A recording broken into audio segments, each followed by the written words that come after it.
Para el curso de química hemos estado trabajando el tema del rendimiento porcentual. ¿Se recuerdan que nos dan ciertos datos siempre en los problemas? Pues una definición del problema, nos dan un contexto, nos dan la ecuación química y si no nos la dan, pues la podríamos sacar de acá del contexto y siempre una pregunta. Pero dentro de los datos que son absolutamente necesarios que nos den, siempre va a estar la cantidad de reactivo que se está usando y el rendimiento real de la reacción, o sea, se formó. A nosotros nos toca averiguar el rendimiento teórico, ¿verdad? Que es a partir de esos gramos de reactivo, cuántos gramos de productos se supone que se tendrían que haber formado en teoría. En teoría siempre sería como que el 100% se transformó en productos. Pero en la realidad sabemos que no es así, ¿verdad? Por eso el rendimiento teórico siempre es mayor que el real. Entonces, ya que tenemos el rendimiento real que nos lo da y el rendimiento teórico que lo averiguamos, eso pues hacemos nuestra división y multiplicamos por 100 para hallar el rendimiento porcentual. Este es un pequeño resumen del procedimiento que tenemos que resolver. Entonces, ¿cómo calculamos el rendimiento teórico? Pues es lo mismo que hemos hecho en la unidad pasada. De gramos de reactivo tenemos que convertirlo a moles. Para convertirlo a moles necesitamos saber la masa molar del reactivo y la utilizamos, ¿verdad? Luego usamos el factor mol-mol. ¿Cuántos moles de producto por moles de reactivo hay en la ecuación química? Luego, esos moles de producto, tenemos que usar la masa molar del producto para poder convertirlos a gramos. Y ese es nuestro rendimiento teórico. La cantidad de gramos que debieron formarse con la cantidad que nos dieron de reactivo. Y ahí, pues, ya solo explicar la fórmula del rendimiento porcentual. Bueno, hicimos 2 ejemplos en la clase anterior. Vamos a hacer uno más el día de hoy.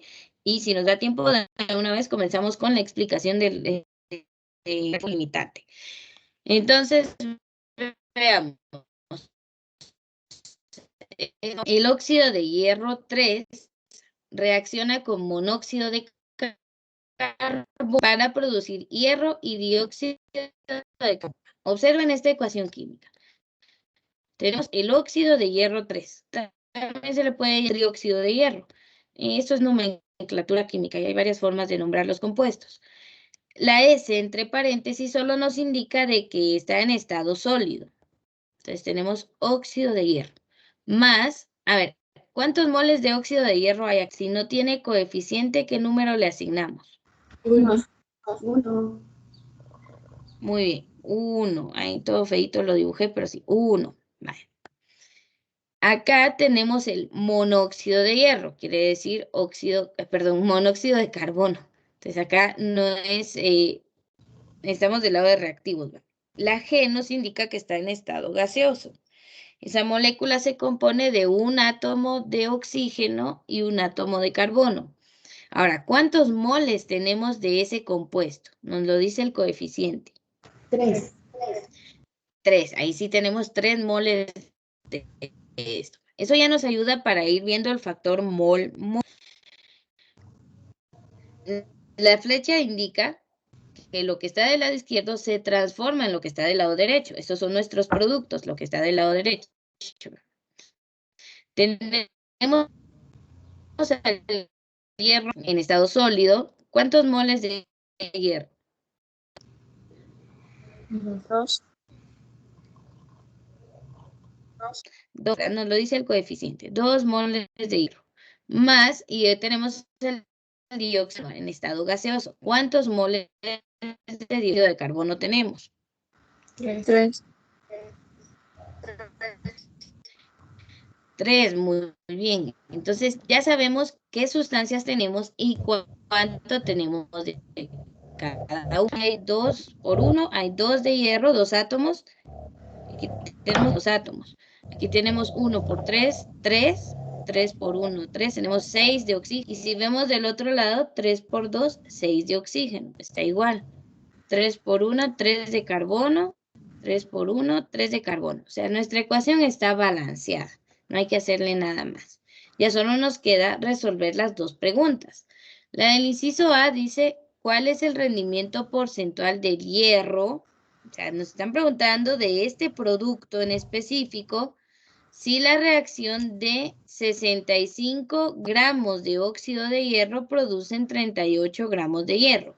Estamos hablando de un producto en específico con un reactivo en específico. Entonces, solo esos vamos a usar.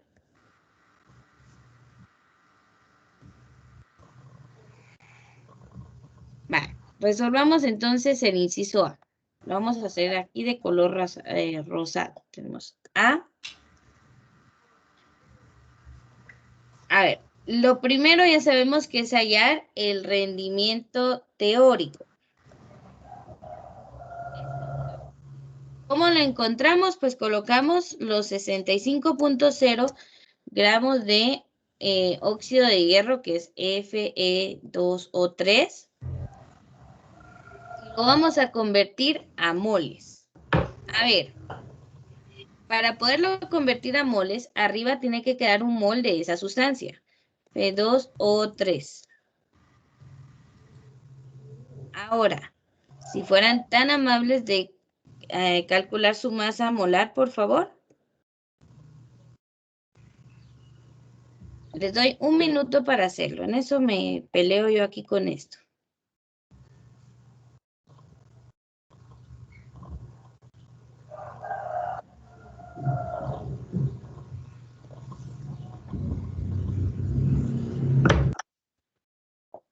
Bueno, le desactivé el micrófono a alguien porque no estaba participando y había un poquito de bulla ahí abajo. Bueno, de fondo, y distrae un poquito. A ver, para la masa molar, les recuerdo, ¿verdad? Aprovechando aquí que... Ay, tengo otra mi calculadora. Busquen en su tabla periódica de cuánto es la masa del hierro y la multiplica por 2 porque tiene su índice 2. Le suma 3 veces la masa del oxígeno. Eso es simplemente para calcular la masa molar. Les van a la tabla periódica, la masa del hierro es de 55.847, ¿va? Pero solo trabajamos con 2 decimales, ahí se recuerdan de ello. Entonces, la masa del hierro es 55.85, ya aproximada a 2 decimales. Eso por 2. Ya nos da 111.7, más 3 veces la masa del oxígeno, que es 16. ¿Cuánto es 16 por 3?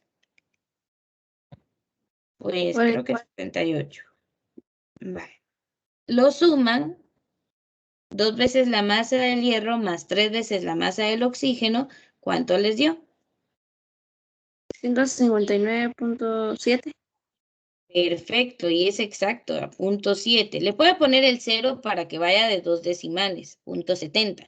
O lo puede dejar en 159.7. Igual no nos afecta en nada. Bueno, entonces, esa es la masa molar de este compuesto. Ya a estas alturas no me voy a detener a hacer esto paso a paso. Esto ya tiene que ser como solo una parte del proceso, pero siempre les voy a explicar de dónde salen las cantidades, ¿va? Entonces, masa molar ya no nos tiene que costar tanto.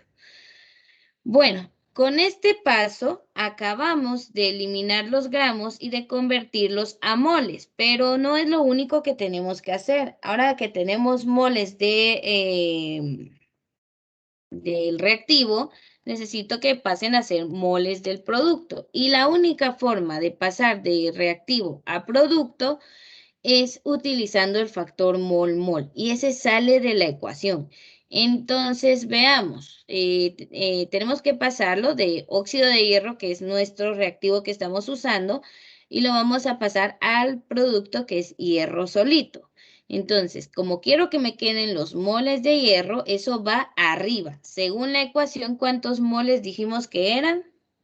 2. 2 moles de hierro.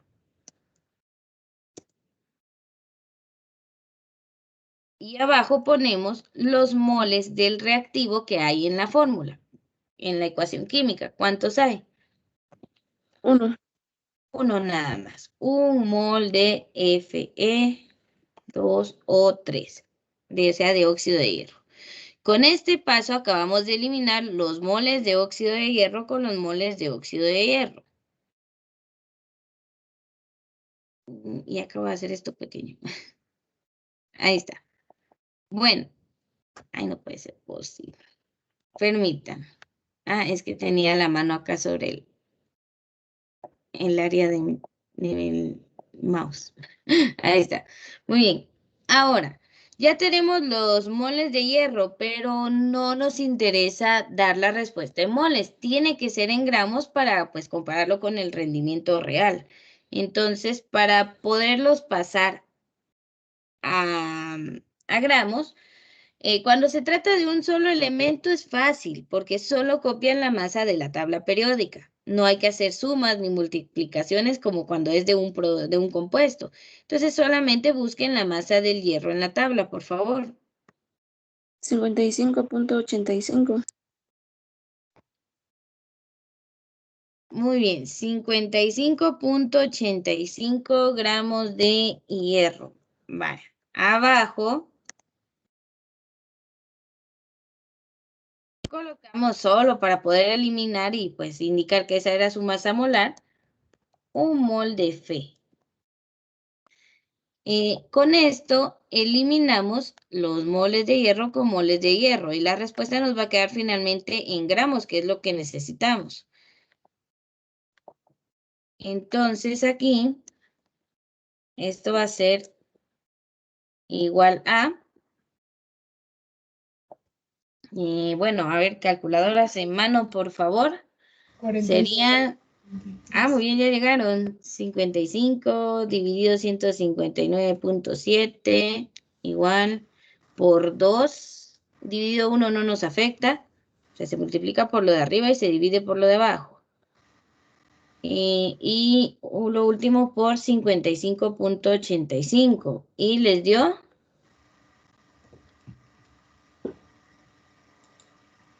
45.46.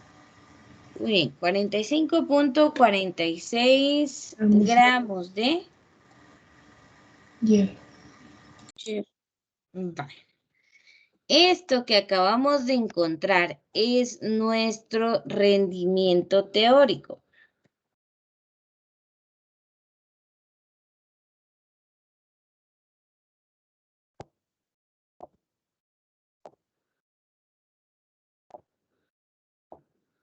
Pero en algún momento voy a poder hacer lo que quiero hacer aquí. Ahí está. Ahí está. Rendimiento teórico. ¿Por qué no buscamos el rendimiento real? Porque ese ya nos lo da el problema. Ahí está, los 38. O sea, se tendrían que haber formado 45.46 gramos de hierro, pero solo se formaron 38 gramos. Entonces ahora nos queda, pues, nuestro responder finalmente la pregunta, ¿verdad? Que dice rendimiento porcentual. Entonces el rendimiento porcentual tenemos, le voy a poner acá para que no estar escribiendo todo. Tenemos una fórmula para eso. Es el rendimiento real dividido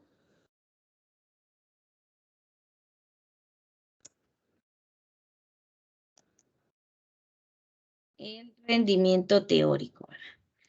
Todo eso por 100 para que nos quede en porcentaje. Entonces, rendimiento real, ese nos lo da el problema. Y decía que se produjeron 38.0 gramos de P, de hierro. El rendimiento teórico es lo que acabamos de calcular, lo que se tendría que haber formado. Eran 45.46 gramos de hierro. Entonces, hay una gran diferencia entre lo que se tendría que haber formado y lo que se formó. Pues eso nos sirve para averiguar nuestro rendimiento porcentual. Entonces, aquí con esto se eliminan gramos de hierro y gramos de hierro. Por eso nos queda solo un porcentaje. A ver, si fueran tan amables de decirme cuánto les da.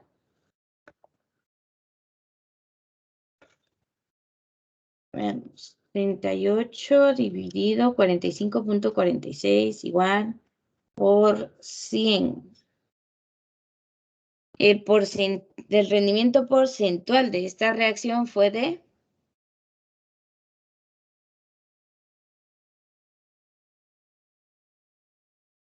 ¿Alguien lo calculó? 83.59, 84. Muy bien, ahí dice punto 58, 99, 69, 2, bastantes decimales, pero lo queremos dejar solo en 2, sería el 58, pero a la par tiene un 9, entonces sí lo aproxima a 59, y ahí lo dejamos con 2 decimales. Esto es en porcentaje, por favor. Y ahí está. Decimos que nuestra reacción fue un 83.59% efectiva, ¿verdad? Realmente fue una buena reacción química. La pregunta del inciso B es con la misma ecuación, solo que ahora vamos a calcular el rendimiento porcentual del dióxido de carbono, o sea, del otro producto, viéndolo desde el reactivo monóxido de carbono.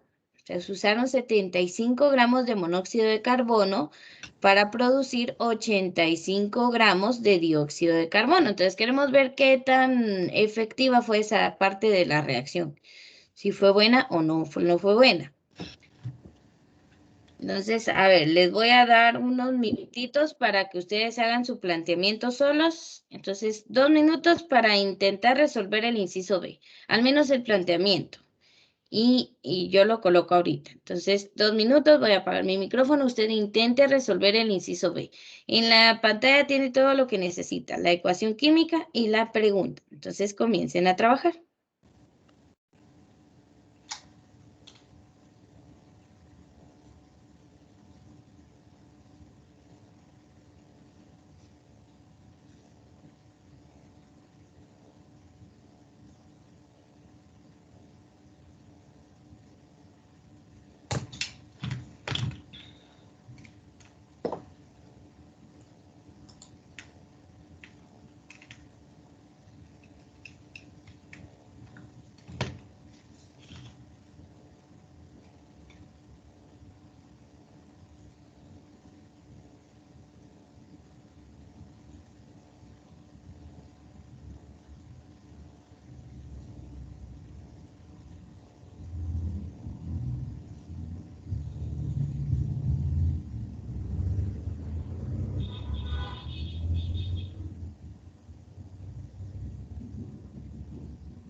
Muy bien, a ver, ¿cómo les fue?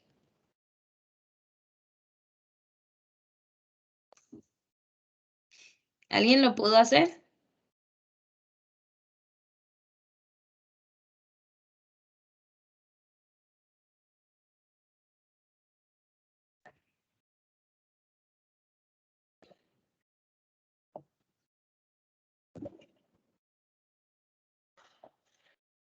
Muy bien, a ver, vamos a escribir el planteamiento para echarles una manita, ¿verdad? Pero sí necesito que empiecen a practicar hacerlo ustedes solos porque pues, bueno, en el parcial no estoy ahí y ayudando, ¿verdad? Entonces, por favor, sí, practiquen. Veamos, primero, acá está, aquí sí se ve el inciso B. Voy a mover esto para que no nos estorbe aquí. En eso tal vez ustedes terminan de resolver. Vamos a colocar aquí el inciso B.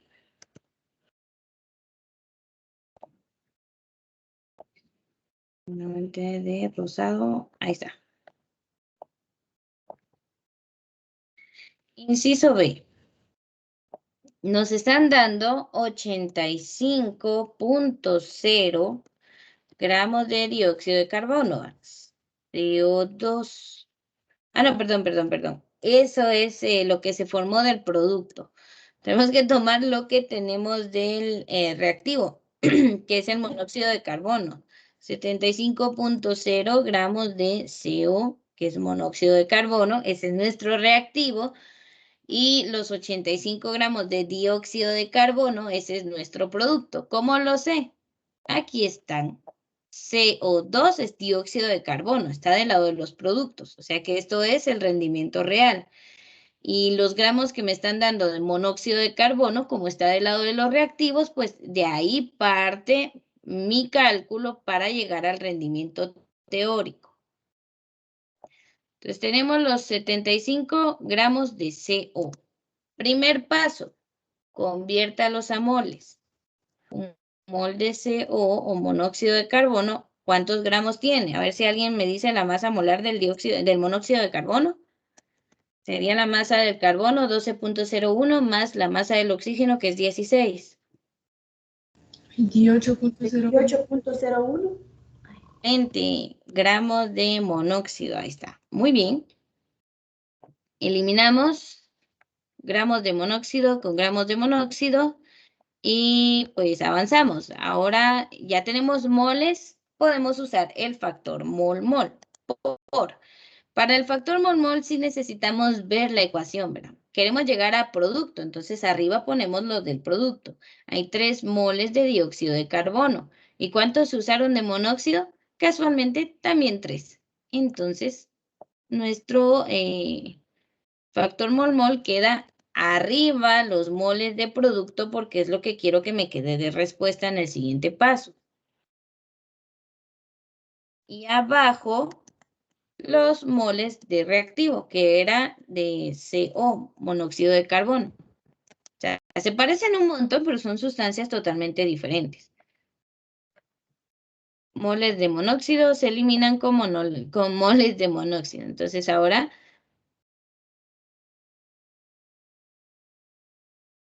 otra vez yo con esto. Ahora sí.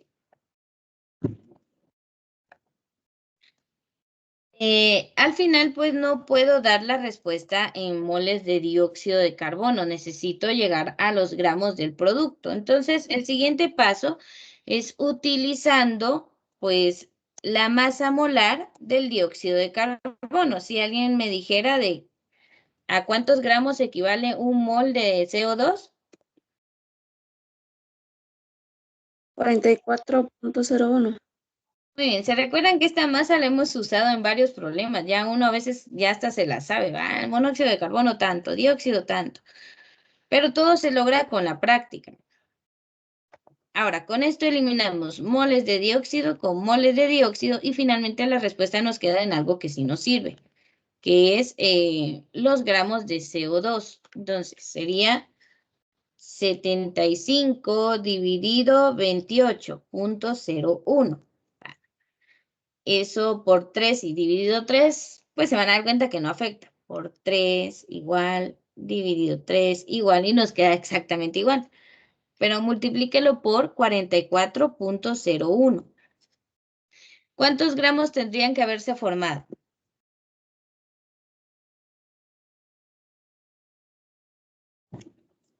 ¿De cuánto fue nuestro rendimiento teórico? 117.84. Veamos, 84 a la par tiene un 1, sí, se quedan 84. 117.84 gramos de CO2. Ya tenemos el rendimiento teórico. No puedo copiarlo.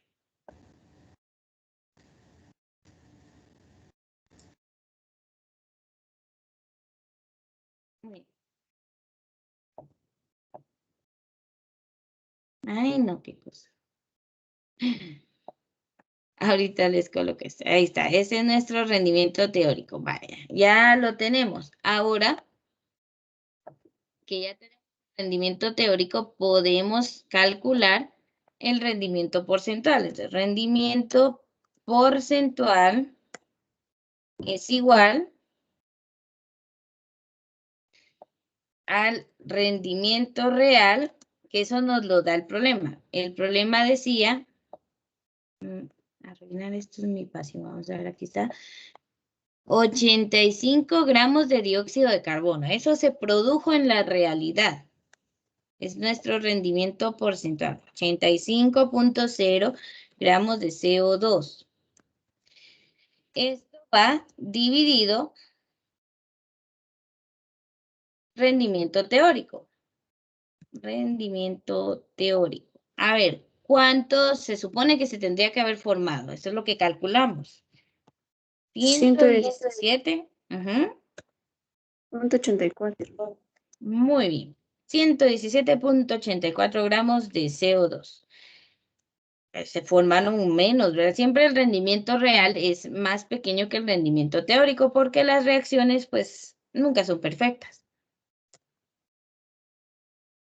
Entonces, por favor, en su calculadora, 85 dividido 117.84 igual, y lo multiplica por 100. ¿Cuál fue el rendimiento porcentual entonces? 62.13. Muy bien, 72.13%, ¿verdad? Ya sabemos que no le colocamos otra dimensional porque aquí se eliminan. Ay, Dios.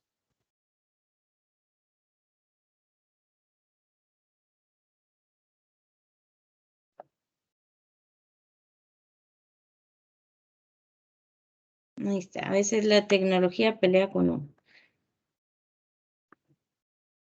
Muy bien, entonces, de esta manera calculamos el rendimiento porcentual. Se puede hacer con un reactivo hacia un producto y con el otro reactivo hacia el otro producto. Realmente se puede hacer con cualquier parte de la ecuación química. Entonces, para que lo tomen en cuenta, espero que hayan copiado los ejemplos. Y en el tiempo que nos queda, vamos a ver brevemente la explicación de rendimiento de reactivo limitante. No sé si hay preguntas hasta el momento de acá del rendimiento porcentual o ya hoy lo ven más claro que la semana pasada.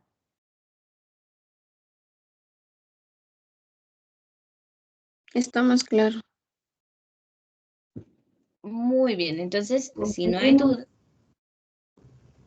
¿Qué manda? Ahora sí comprendimos, le digo yo. Ah, excelente. Miren, es que todo es cuestión de práctica. Al inicio todo nos parece pues como que estuviera en chino, pero con el tiempo se va aclarando más. Entonces, ahorita les proyecto la presentación. Vamos a ver hasta dónde llegamos. No me gustaría confundirlos porque aprovechando que ya vamos mejor ahí comprendiendo esto del reactivo, del rendimiento porcentual, ahora nos toca introducirnos a a la parte del reactivo limitante, al menos hasta donde lleguemos. Tenemos 15 minutos, bueno, 20, hay que aprovechar. Entonces ahorita está cargando la presentación.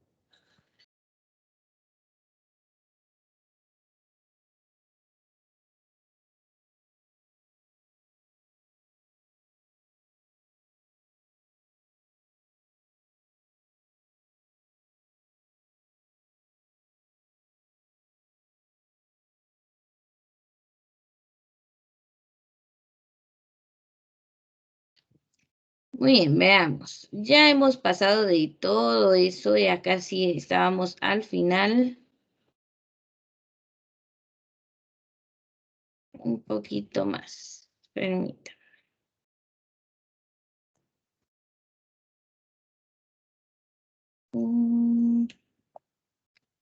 Creo que nos toca la diapositiva 32. Ahí está. Reactivos limitantes y cómo calcular los moles de producto a partir del reactivo limitante. Vamos a comprender algo de los reactivos limitantes. Realmente no es tan difícil porque son cálculos que ya hemos hecho. Lo único es que hay que aprender a identificar cuál de nuestros 2 reactivos o 3 o 4 reactivos, pero por lo regular siempre van a ser 2 o 3 máximo. ¿Cuál de esos reactivos limita la cantidad de producto que se va a formar? Porque eso es lo que realmente se va a formar, ¿verdad? Entonces, hay que identificar primero quién es el reactivo limitante y luego calculamos moles y todo eso de los productos. Entonces, veamos, ahí está, estamos en la diapositiva número 32. Reactivos limitantes. El reactivo que se agota primero es el reactivo limitante. Entonces, a ver, eso cópielo, téngalo claro, es simplemente como eso. El reactivo que se nos acabó primero es el que limita cuánto producto vamos a obtener. El otro reactivo que queda es el llamado reactivo en exceso, es el que sobra. O sea, el que se nos acaba primero es el limitante y lo que queda del otro es sobrante, entonces es reactivo en exceso. Pongámonos en contexto, a ver algo más sencillo. Usted va a preparar sándwiches. Tiene pan y tiene jamón, por ejemplo. Tiene para hacer, tiene 50 pares de rodajas de pan, ¿va? Porque, o pongámoslo más en chapín, ¿va? Son 50 panes de esos franceses para abrir y echarles jamón y los demás condimentos. Y tiene un paquete grande de jamón. Entonces tiene 50 panes y tiene un paquete de jamón. Y usted empieza a rellenar y a hacer sus panes. Resulta que a medio camino se le acabaron los panes y todavía le queda medio paquete de jamón. Se tendría que haber sido un paquete enorme. ¿Quién se acabó primero y quién limitó la cantidad de panes que podía hacer? ¿El pan o el jamón?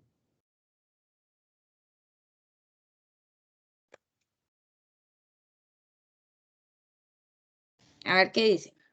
¿Quién fue el reactivo limitante? ¿Qué se acabó primero? ¿El pan o el jamón? El pan. El pan.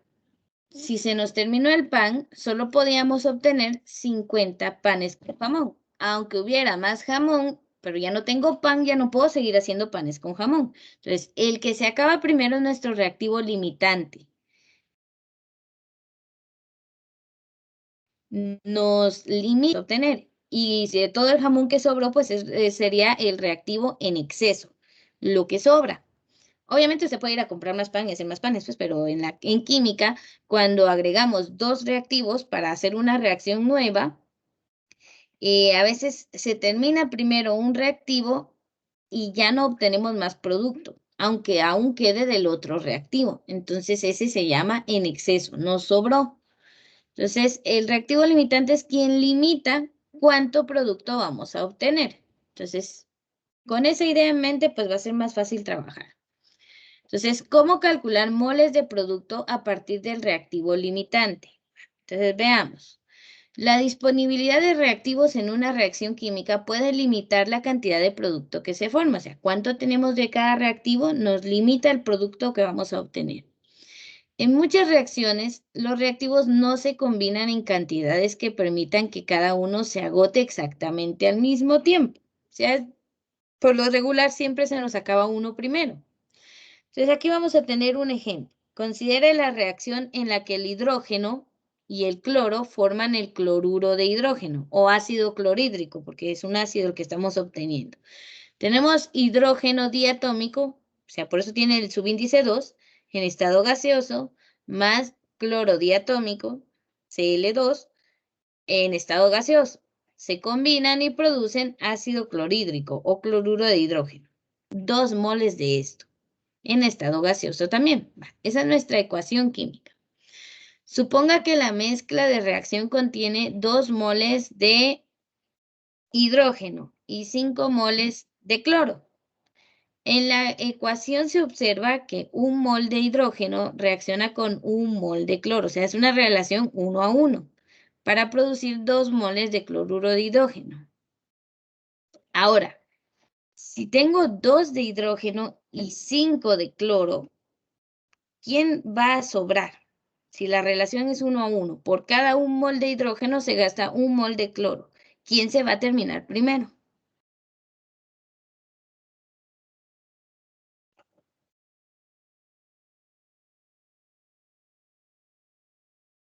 Analice, por favor. ¿Quién se termina primero? ¿Hidrógeno o cloro? Hidrógeno. Por supuesto, el hidrógeno se nos va a acabar primero porque usamos 1 mol de hidrógeno y gastamos 1 de cloro. Solo nos queda 1 más de hidrógeno y nos sobran 4 de cloro. Usamos el otro mol de hidrógeno y 1 de cloro. Entonces al final nos quedamos sin hidrógeno y nos sobran 3 de cloro. Entonces el reactivo limitante en este caso sería el hidrógeno y el reactivo en exceso el cloro, porque nos sobra. Entonces es una forma de ver el reactivo limitante. Entonces en la ecuación se observa, eso ya. Ahora es necesario calcular la cantidad de producto que es posible obtener de cada uno de los reactivos. Obviamente, si tenemos más de cloro, pues vamos a obtener más producto según él. Pero como tiene que ir en concordancia con el otro, pues el hidrógeno se va a acabar primero. Entonces, se busca quién es el reactivo limitante, que es aquel que se agota primero y produce la menor cantidad de producto. Eso es lo que realmente se va a formar. Porque el reactivo en exceso obviamente nos dice que se forma más producto, pero eso no es posible porque ya se nos acabó el otro reactivo. Entonces se toma la cantidad de producto del reactivo limitante, porque en la realidad ese se va a acabar primero. Entonces, solo para que vayamos entendiendo el concepto. Entonces, otros datos que siempre vamos a poder sacar es el factor mol-mol, ¿verdad? Eso siempre se saca de la ecuación. Nos dicen que se forman 2 moles del producto por cada mol de hidrógeno que se usa. Igual, se forman 2 moles del producto por cada mol de cloro que se utiliza. Averiguamos cuántos moles se producen del ácido clorhídrico, es decir, del producto, según la cantidad de moles que tenemos de cada reactivo. Entonces ahí decía que teníamos 2 moles de hidrógeno. Bueno, y usamos el factor mol-mol. Se van a formar 2 moles de cloruro de hidrógeno por cada mol de hidrógeno que se use. Y según esto, según el hidrógeno, obtendríamos 4 moles de cloruro de hidrógeno. Es la menor cantidad de producto. En cambio, con esos 5 moles de cloro que tenemos, podríamos producir, según esto, 10 moles de ácido clorhídrico o cloruro de hidrógeno, es lo mismo. Esto no es posible. ¿Por qué? Porque cuando vayamos por los 4 moles de cloruro de hidrógeno, se nos termina el hidrógeno. Entonces, ¿qué sucede con esto? Ya no se puede formar, porque no van por separado en la reacción. Tienen que ir juntos. Entonces, espérense, yo voy a hablar de eso y no cambia aquí, perdón. Aquí está. Es que aquí lo miro muy pequeño. Tenemos acá la cantidad de moles de ácido clorhídrico por moles de hidrógeno es la misma que por moles de cloro, pero según esos 2 moles de hidrógeno, solo podemos formar 4 moles de ácido clorhídrico o cloruro de hidrógeno, es lo mismo. Y según la cantidad de cloro, podemos formar 10 moles de ácido clorhídrico o cloruro de hidrógeno. Pero como se nos acaba primero el hidrógeno, lo más que vamos a poder hacer son 4 moles de ácido clorhídrico. Entonces, el cloro sería nuestro reactivo en exceso, porque no es posible formar esos 10 moles de ácido clorhídrico porque tienen que ir los 2 reactivos a la vez. Aquí se nos acaba primero el hidrógeno. Entonces, todo lo que demás del cloro es sobrante, ¿sí? Entonces, la cantidad de producto que tomamos como verdadera siempre es la que nos da a partir del reactivo limitante. Por eso tenemos que identificarlo. Aquí identificamos al hidrógeno como reactivo limitante, entonces esa cantidad de producto que se forma a partir de él es la real. El otro, como es nuestro reactivo en exceso, es imposible que se forme todo eso, porque se nos acaba primero el limitante. Entonces, tomamos la cantidad de producto del reactivo limitante. Por eso hay que identificarlo primero. Pero bueno, eso lo vamos a ir practicando la otra semana para que sea más fácil. Hoy nos quedamos con la definición de reactivo limitante y el rendimiento porcentual, pues ya bien comprendido. Entonces, hasta aquí vamos a llegar el día de hoy. Voy a detener la grabación y aquí termina la clase.